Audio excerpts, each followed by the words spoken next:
The Selfish Path to Romance. Download Chapter 1 for free at drkenner.com and at amazon.com.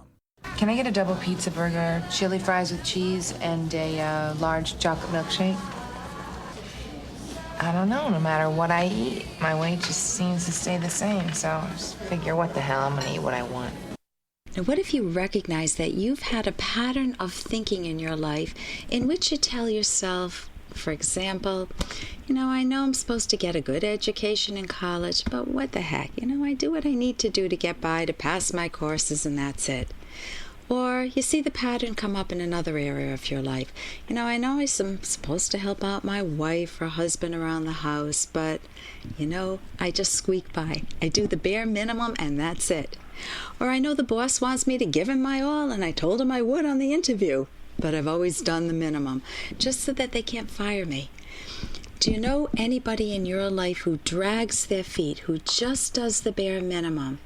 And what accounts for this anti-effort mentality, and what can you do about it if you know that you have it? With me today to take a closer look at this thought pattern is Dr. John Lewis. He received his PhD in classics from the University of Cambridge, England, and he's now an assistant professor of history at Ashland University, and his specialty is classical Greece. Hey, Dr. Lewis, welcome to the Rational Basis of Happiness. Hello, Dr. Kenner. How are you? Thanks for having me on. Oh, wonderful to have you on again. From a professor's point of view, what do you notice in your students? Students don't think their professors notice this all that much, but the students who just want to get by, they just want to do the bare minimum and they coast. Well, believe me, if a student thinks that that's not obvious, they're wrong. This is obvious as all get out. There are just some students who seem to adopt as a pattern in their life just doing the minimum to get by. Now, it's blatantly obvious in their work. Many of them will come to class, but they don't participate in class.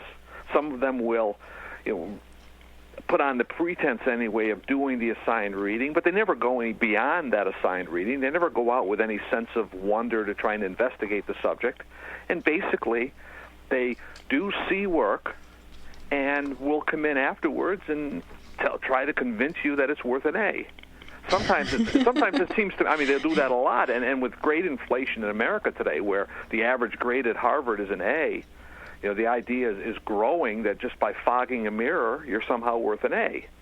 And it's certainly not the case in my class. So it is obvious to a professor when a student is just getting by. And I must say that I had, a 20-year business career behind me. But, becoming a history professor was a change of career for me. And I saw the same attitude in some employees. That they do just what they have to get by. They do just what they have to do. At the interview, they tell you exactly as you said in your intro. At the interview, they tell you about how much they want to work and how interested and exciting they are. And what a pro-effort mentality. A pro-effort mentality. They make it sound, in other words, like they want a career. And they come in, and in a week, you realize that they're just there for the job. It's a difference between a job versus a career mentality. What would you say is the difference in that? Well, a job is the person who watches the clock.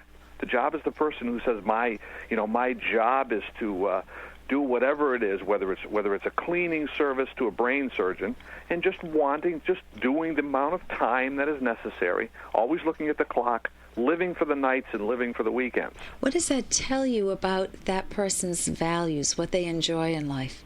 Well, they certainly don't enjoy their work. And more than that, they don't seem to recognize that they should enjoy their work. And it's the same for some of the college students. They're there in order to get a degree, in order to get a piece of paper, possibly because their parents told them they had to, or the Career Center told them they wouldn't get a job if they didn't do it. But they're watching the clock. And they don't realize that they could actually, by some effort, make the college experience enjoyable and worthwhile for them. And I think that these are the people who go into a career and end up in the same position. They don't realize that they could make their work enjoyable as well as monetarily.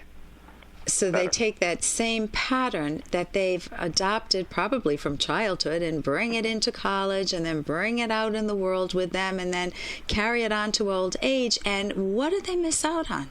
Oh, well, they miss out on the real joy of doing something productive with their life. That's what I think. I don't ever watch the clock. I mean, I was late for my interview with you today. I'm sorry about that, because I'm working on a book, and I just get carried away with the time of it. I just love it. It's not something that I sit here and watch the clock over. So they miss the happiness in their life, but they may not see it that way. They may say, well, I do what I have to, and then I'm happy. I can go to the bar afterwards, I can go partying, I can go play golf, I can do other things, but it's just a job, or it's just college. It's something you have to do to get a silly paper in college so that you can go out there and get a silly job, but that's not real living. That's not what makes you happy. Well, you're going to spend, 1/3 of your life working. And, a good college student spends half of their life either in class or studying. And why would you want to be miserable for that time? Search out, find out that which interests you, that which makes you happy, and go do it. One of the things that should be available to a college student is... Hey, I got to interrupt this because we've got to pay some bills. 30 seconds, that's it. A very quick ad, and then Ellen will be back. Romance. Ugh, I wish guys knew more about what we want from a relationship. Boy, I wish I knew more about what I want. Where's that ad I saw? Here it is. The Selfish Path to Romance. A serious romance guidebook. Download Chapter 1 for free at selfishromance.com and buy it at amazon.com. The Selfish Path to Romance. That is interesting. Search out, find out that which interests you, that which makes you happy, and go do it. One of the things that should be available to a college student is the opportunity to take different classes in many different areas to try and figure out what he or she likes to do. To shop around for a career. To shop around why not? To see what interests they have. Why not? Why not? Yeah, I certainly did that. I wanted to major in French, and then I wanted to major in art history and art, and I bounced around a lot, and then ended up, I tried psychology, but I wasn't interested in feeding rats, so I dumped that one, and then I ended up in biology. Well, that's interesting, because if psychology means, feeding rats, Rice Krispies, then you may not want to be interested in it. And I used to like Rice Krispies. Well, I killed my love of Rice Krispies. I used to like rats. If the student needs to go out and find something that he or she likes to do, and don't accept this idea that because you're benefiting from it materially, you can't benefit from it psychologically. It can make you happy. You've got to find the right thing. If you find a career, and you've got to find the right thing. And more than that, you've got to say, okay, I've got the right thing. In order to find the right thing, you've got to throw yourself with gusto into it. Right, and I know I did that. I don't think I ever studied so hard in my life when I finally made the decision to go back to graduate school. And it was nonstop, but it wasn't torture for me. It wasn't a duty. It wasn't an obligation. It wasn't a heavy. I was passionate about it. I couldn't wait to learn the next vocabulary word. And the same for me. And even when I was in business before that, the 16-hour days were... when it came time for a vacation, I could actually appreciate the vacation more than people who were just getting by, for whom the vacation is just a chance to get away from the drudgery. I used to like to try to tire myself out so that a vacation really meant something. Yeah, and usually on vacation I take my work with me because I love my work.